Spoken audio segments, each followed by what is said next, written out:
Match 43, India versus South Africa, Super 8s.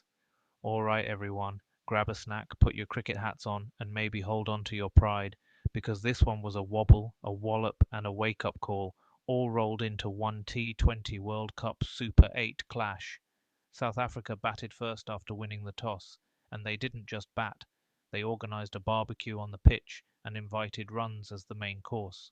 After a nervy start, losing early wickets, they regrouped and put together a competitive and punchy total of 187 for 7.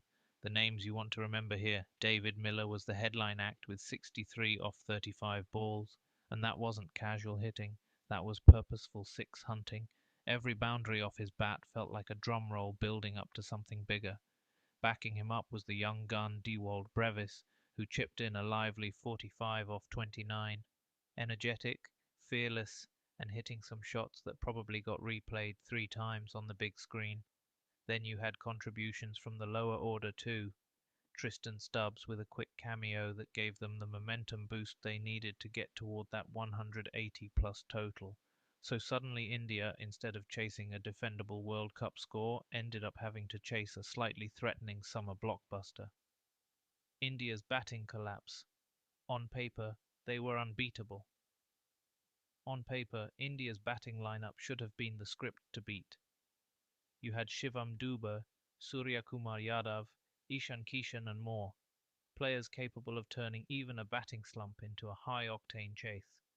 But in reality, well, let's just say the script got rewritten in a completely different genre. India walked out to chase 188, and within a couple of overs, it felt like someone had handed them a crossword puzzle without clues. The top order fell in quick succession, early wickets like dominoes, and India never really got going.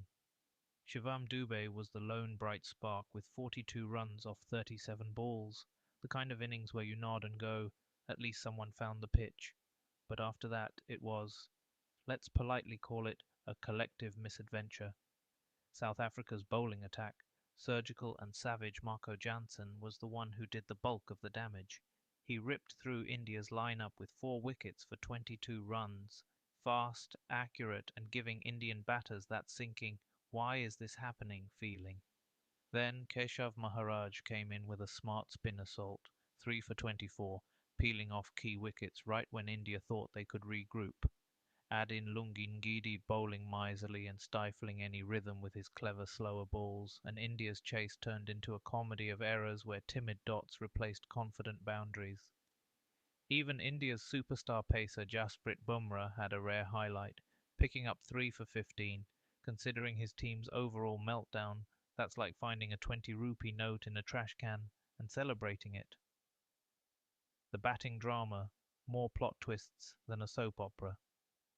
What made this chase even more hilarious, and a tad heartbreaking for Indian fans, was how every batter seemed to have their own unique explanation for why the scoreboard wasn't moving. One batter charged uncertainly and got bowled trying to look confident. Another danced down the track like at a fancy reception and didn't connect. No RSVP accepted. A couple more couldn't read the spin on offer, like someone handed them a Sudoku puzzle with half the numbers missing. By 18.5 overs, India were all out for 111 runs, and honestly, if there were trophies for most spectacular batting collapse, this would have been on every shortlist. What this means: South Africa didn't just win, they annihilated with style. A 76-run victory in T20 cricket is a big statement, especially against a team with India's pedigree. This loss also ended India's 12-match winning streak in T20 World Cups, a streak that felt bulletproof until today.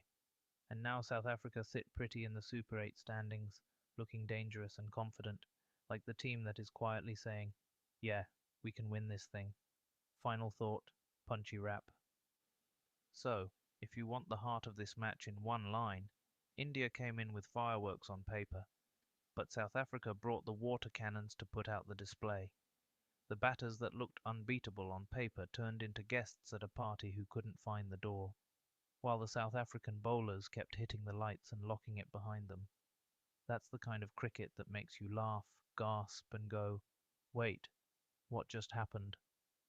Which, let's be honest, is exactly why we love the T20 World Cup.